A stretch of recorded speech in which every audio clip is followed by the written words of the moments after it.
All right, shalom, shalom. And first and foremost, I want to give all praise, honor, and glory unto Yahweh, Bahashem, Yahweh Shai, Bahashem, Rachak Wadash. Double honors to the elder apostles and elder bishops of Great Millstone, very well, very beautifully. Double salutations to the Akim out here pushing this gospel of truth and sincerity to the best of their ability, given to them by Yahweh Bahashem, Yahweh Shai.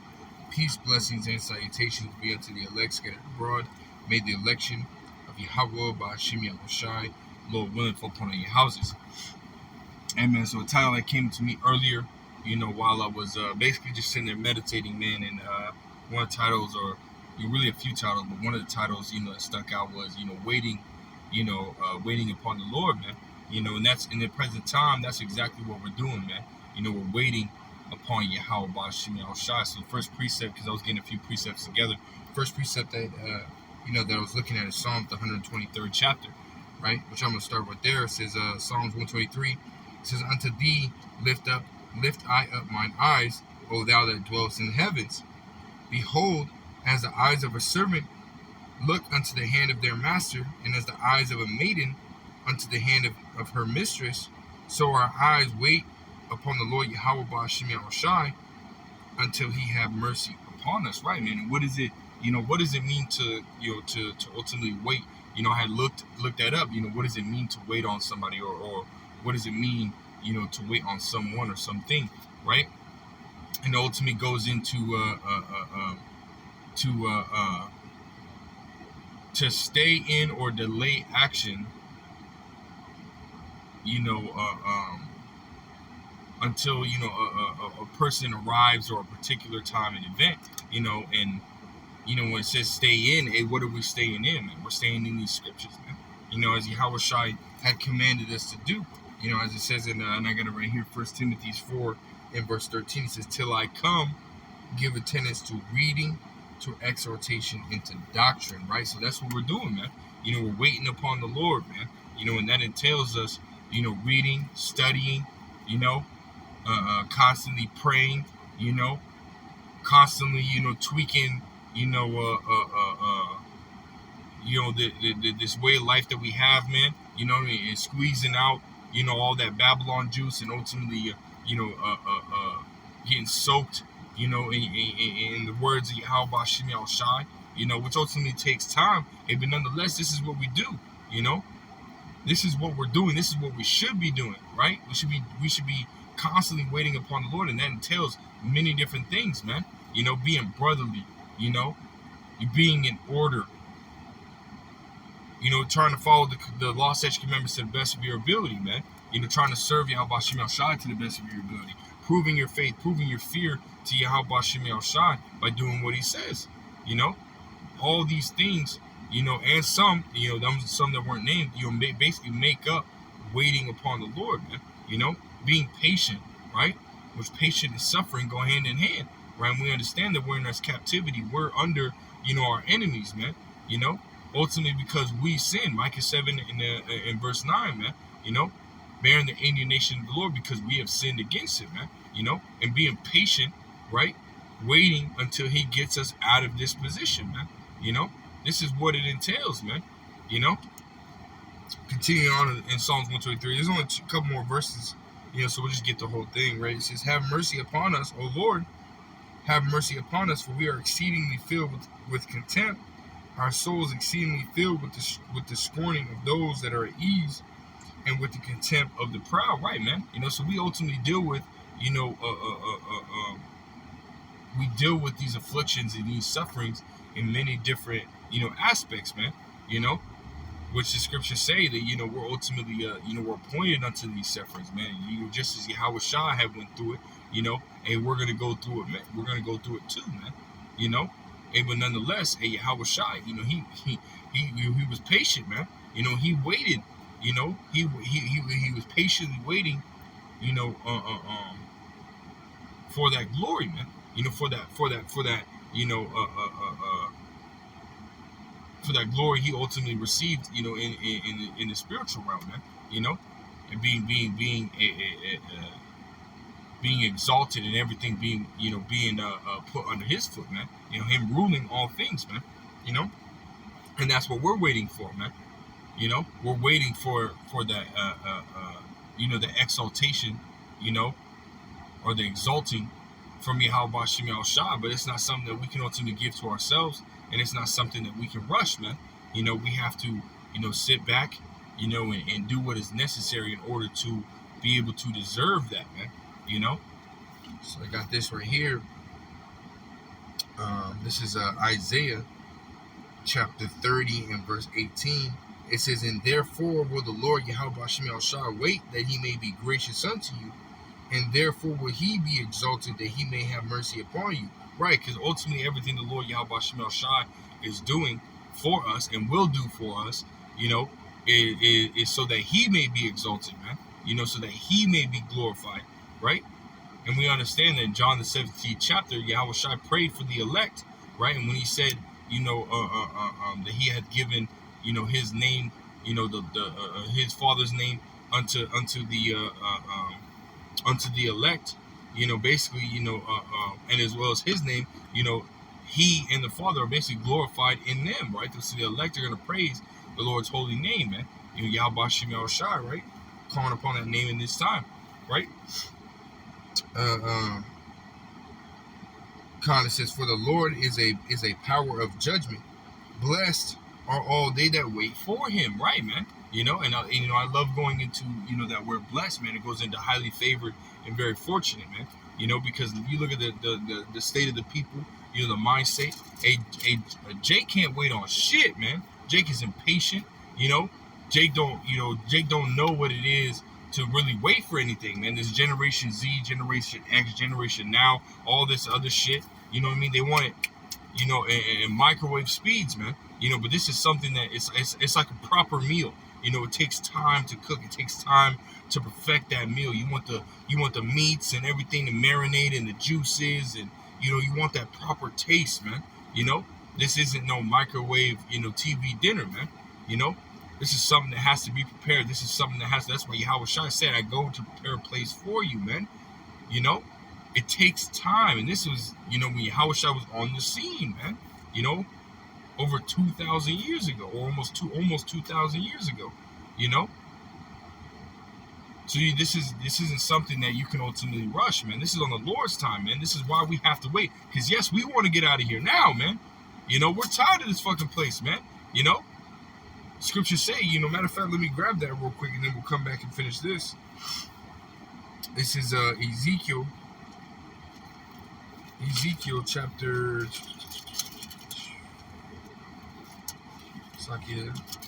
bear with me real quick. Ezekiel chapter 9 and verse 4, it says, and the Lord said unto him, "Go through the midst of the city, through the midst of Jerusalem, and set a mark upon the foreheads of the men that sigh and that cry for all the abominations that be done in the midst thereof," man. And we're sighing and crying, man. We look at the things, that we deal with on a daily, a fucking, having to deal with coworkers, man. Having to deal with your boss, having to deal with, your kids, your woman, having to deal with, yourselves, man. Hey, that's the hardest thing you can deal with, man. Is yourself. The biggest battle and the hardest battle you fight is dealing with yourself, man. Scriptures say that the spirit and the flesh warreth against another, man. And this is something we deal with. All these things that we deal with, man. There's not one person that's in this faith, walking this path that doesn't go through these things, man. Hey, where none of us are exempt from these things, man. Just some people, are have gone through it so much and for so long that they're ultimately numb to it.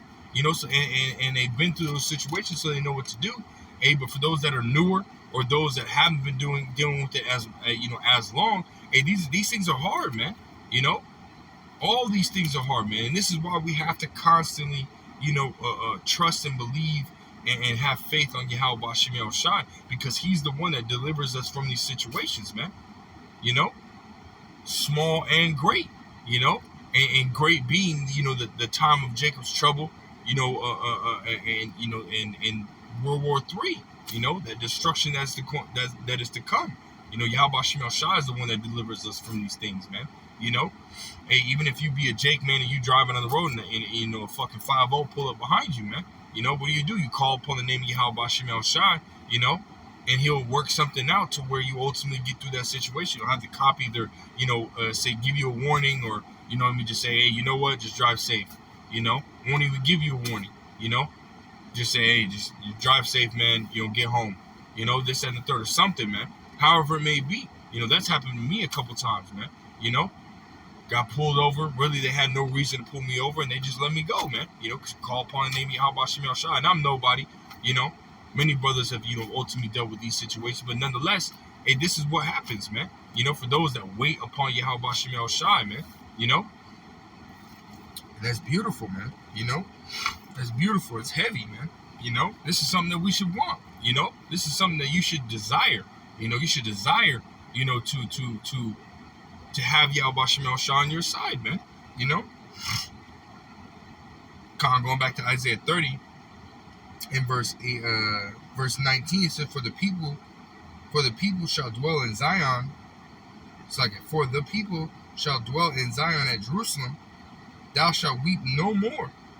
He will be very gracious unto thee at the voice of thy cry. When he shall hear it, he will answer thee right, man. And that's a blessing, man. That's a blessing. And there's many more blessings that are going to come, man. And how the scriptures say that, that before ye ask, ye shall receive it, man. So, we're going to have abundance, man. When the Lord comes and delivers and turns back the captivity of Israel, beginning with the elect of the nation of Israel, hey, we're going to be basically raised to a higher estate, man. The blessings or the curses are going to fall off of us, fall onto Esau, Edom, and the blessings are gonna fall upon us, man. And it's gonna be like something we've never seen or experienced before, man. Even in the time of King Solomon, man. When we had Israel all together, in the time of King David, you had Israel together. King Solomon, you had Israel together, and Israel was living in abundance, man. To a point where the scriptures tell you that, in the time of King Solomon, a silver was as stones on the ground, man. So they had abundance of, basically everything, man. Solomon was receiving, just in gold itself, 666 shekels, or 666 pounds, or something like that, worth of gold every year. And you look, and I looked it up, that was 900 something $million of gold, worth of gold every year, man. So he was getting billions and billions and billions of dollars, man. And that's not talking about, the fine linens, the wheat, the cattle, and so on and so forth, that were ultimately, given to Solomon, by these other countries, man, or by these other nations. We were living in extreme abundance back then, man. Hey, but that is minuscule, very minuscule to what's going to come, man. It's gonna be amazing, man. You have fucking goddamn ho passing through, man. Fucking Satan, man. But we're gonna ultimately jump to Isaiah the 60th chapter, and we're gonna go into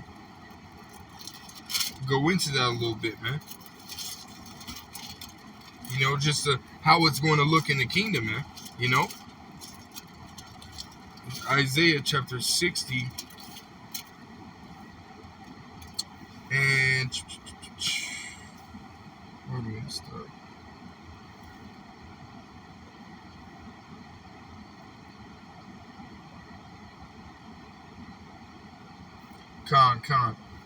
This is Isaiah chapter 60 and verse 9. It says, Surely the isles shall wait for me, and the ships of Tarshish first, to bring thy sons from far, their silver and their gold with them, unto the name of the Lord Yahweh thy power, and to the Holy One of Israel, because he hath glorified thee, man. And again, you look at these, the Queen's Vault.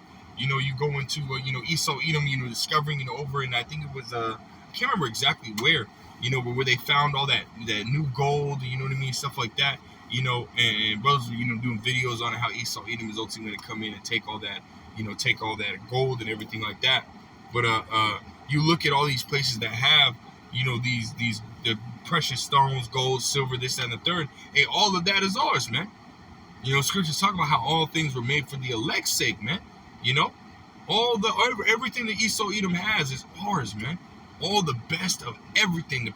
I remember looking up this stone. I can't remember, it was blue something. I can't remember what it had, some weird name, man. I was looking it up, and that stone, just one carat of that stone is like $1.8 million. Just a little small carat of that stone, man. Because it's hard to find.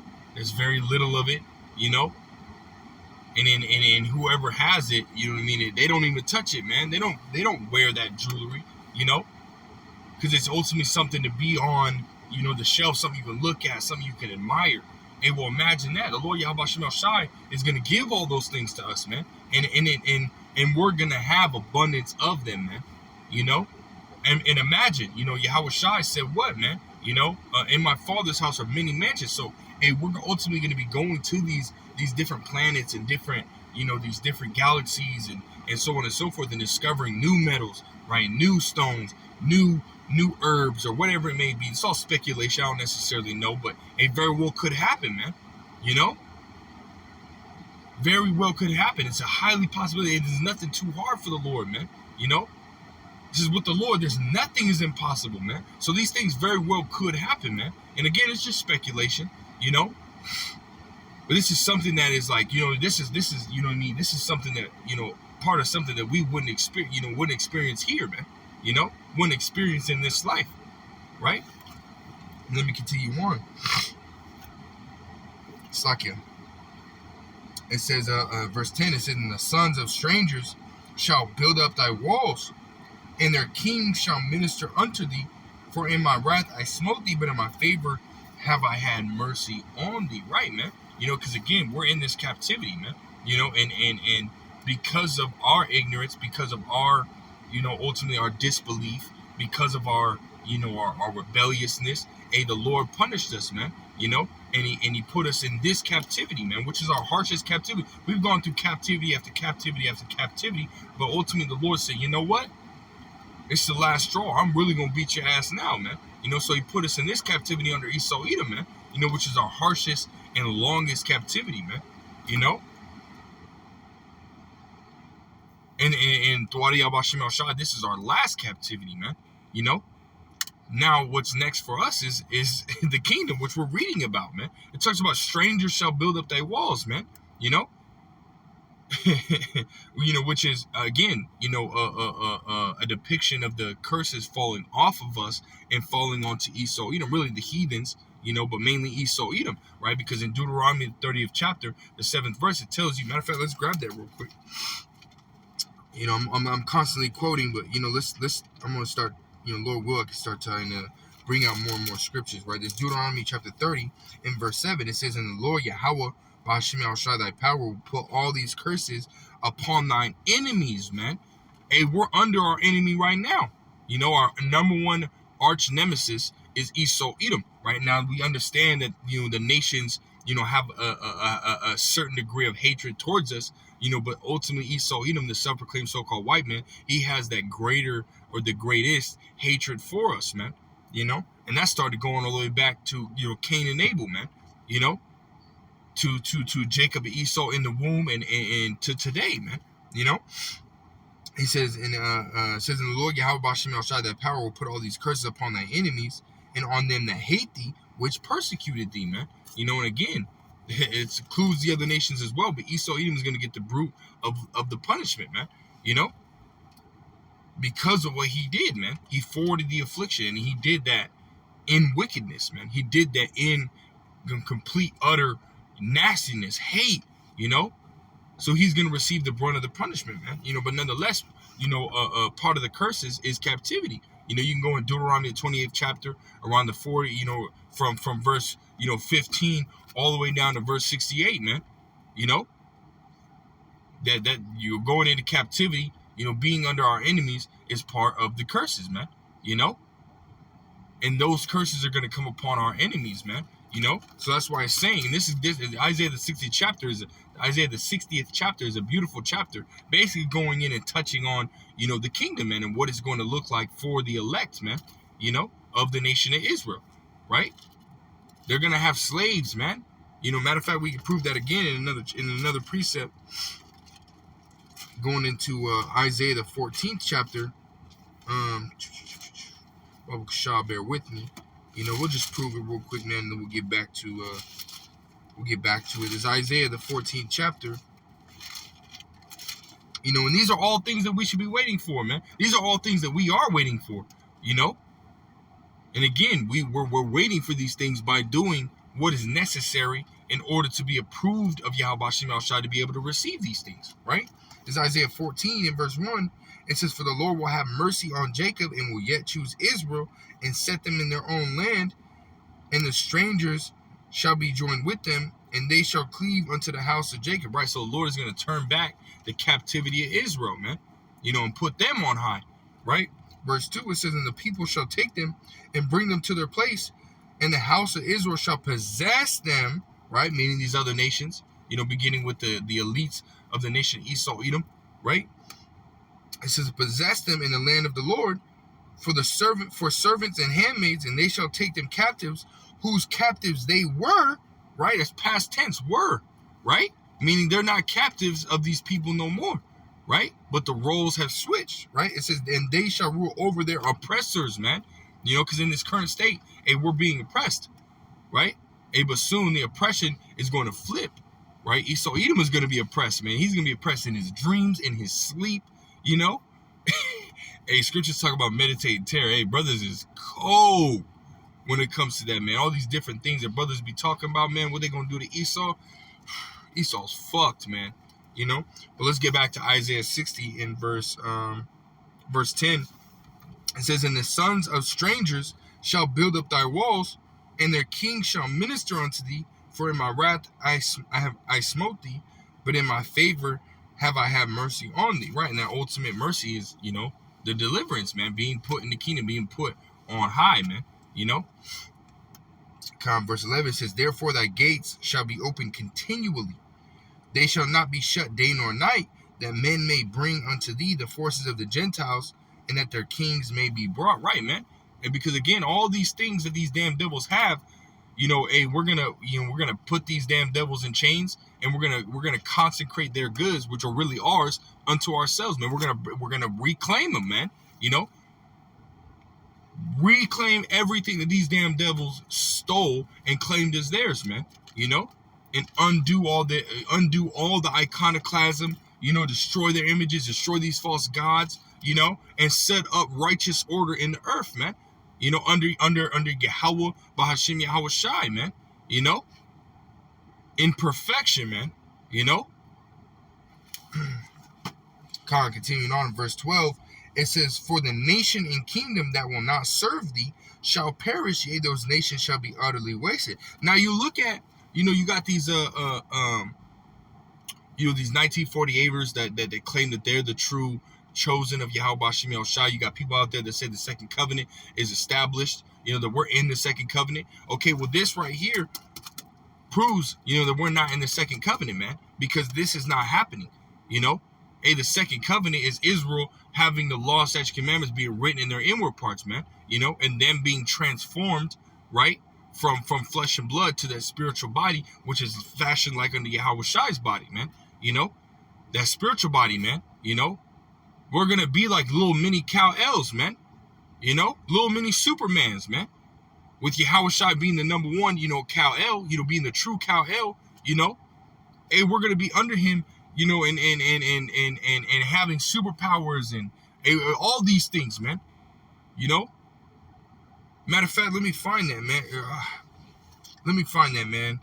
Scriptures say that, you know what I mean? Well, I'll just quote it. Y'all can look it up. Scriptures say that they that wait for him shall mount up, you know, with wings like eagles, man. You know, and shall shoot as sparks among the stubble, man. You know, meaning we're gonna have lightning speed. We're gonna be able to fly. You know, we're gonna have super strength. You know, it says, you know, scriptures also say, you know, that The house of David shall be as the Most High, or Slakia.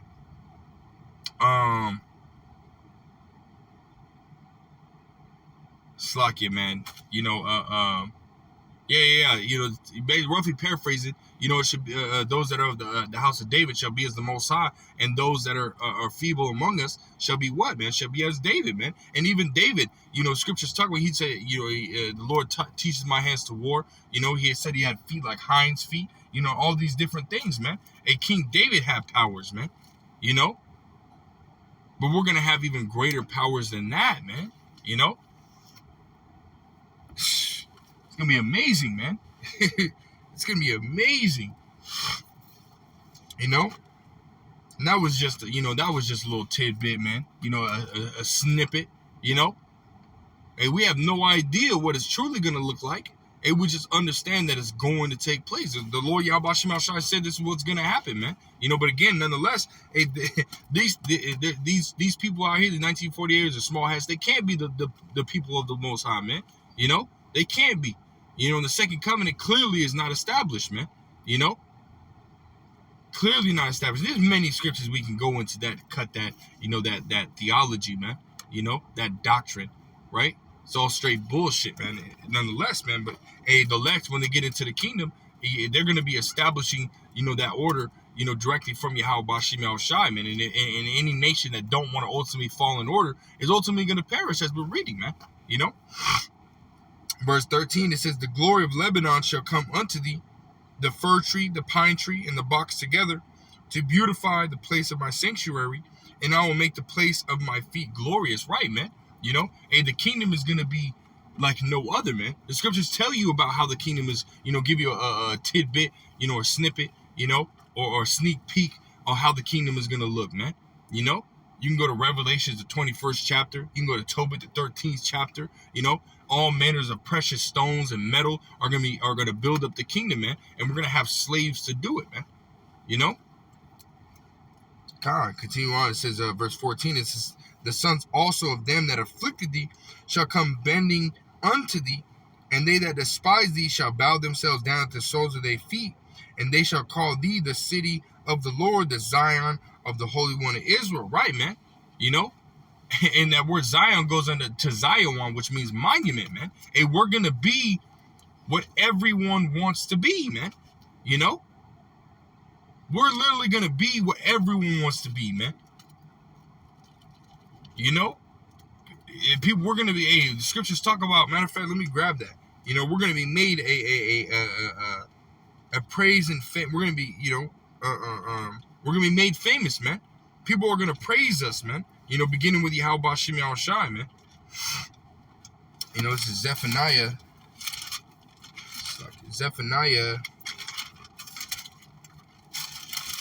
chapter 3 and verse 19, just getting to the point.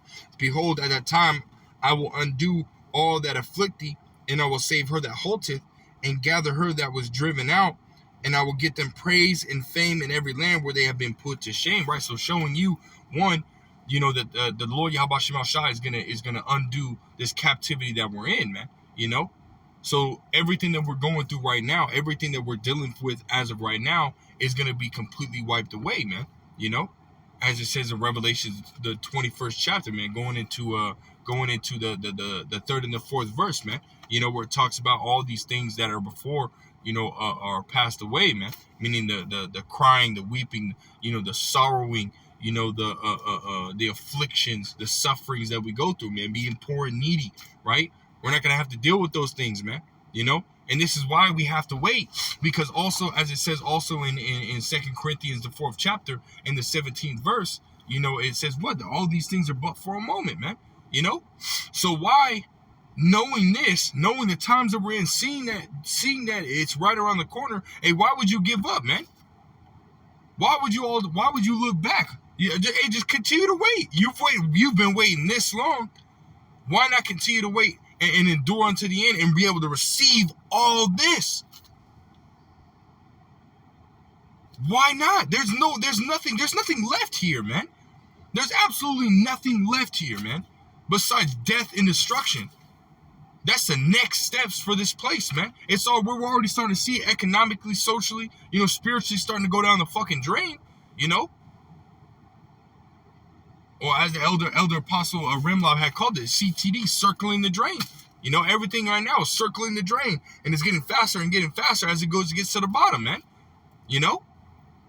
This is the current state of the world right now, man.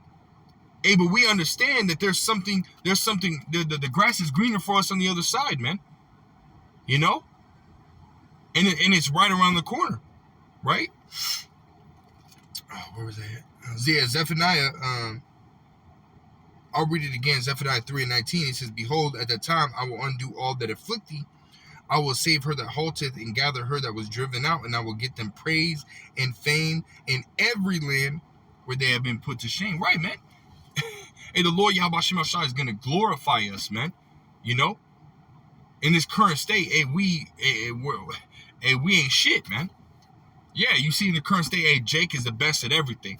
But imagine how much greater we're going to be at everything when the Lord Yahweh Shem Shai glorifies us, man.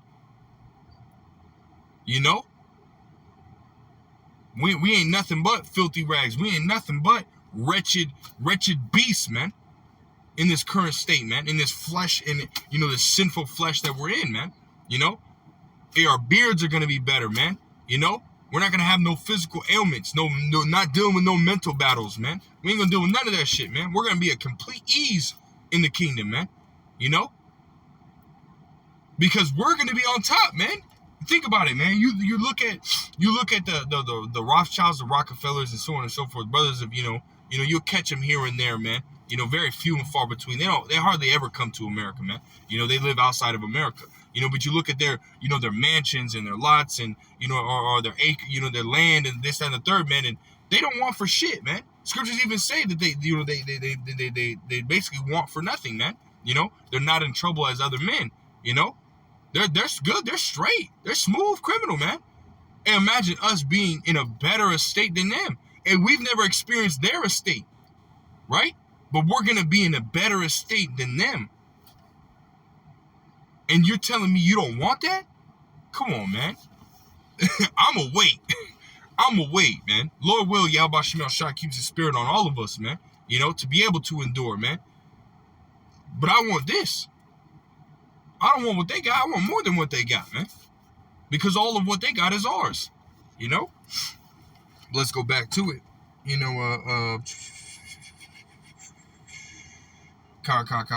Isaiah 60 and verse 15, it says, whereas thou hast been forsaken and hated, so that no man went through thee, I will call thee an eternal excellency, a joy of many generations, man.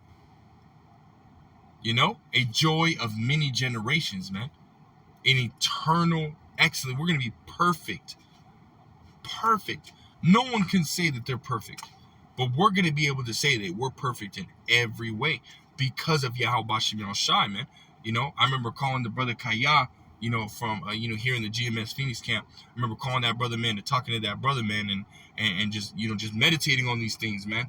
And he said something that was beautiful, man. He said that we're going to be every month from the minute we open our eyes, to the minute we close our eyes to go to sleep, we're going to be glorifying Yahweh Shem Shai, man, in every single thing we do. Every single thing, man. And in turn, we're going to be greatly exalted as well, man. We're going to be greatly glorified by the heathen. It's beautiful, man. It's that balance, man. Verse 16, it says, thou shalt also suck the milk of the Gentiles, and shalt suck the breast of kings, and thou shalt know that I, the Lord Yahweh Shem Shai, am thy Savior, and thy Redeemer, the mighty one of Jacob. Right, man. Meaning all these everything Esau, Edom has, everything that the nations have is going to be ours, man. They're going to have to cough that shit up, man.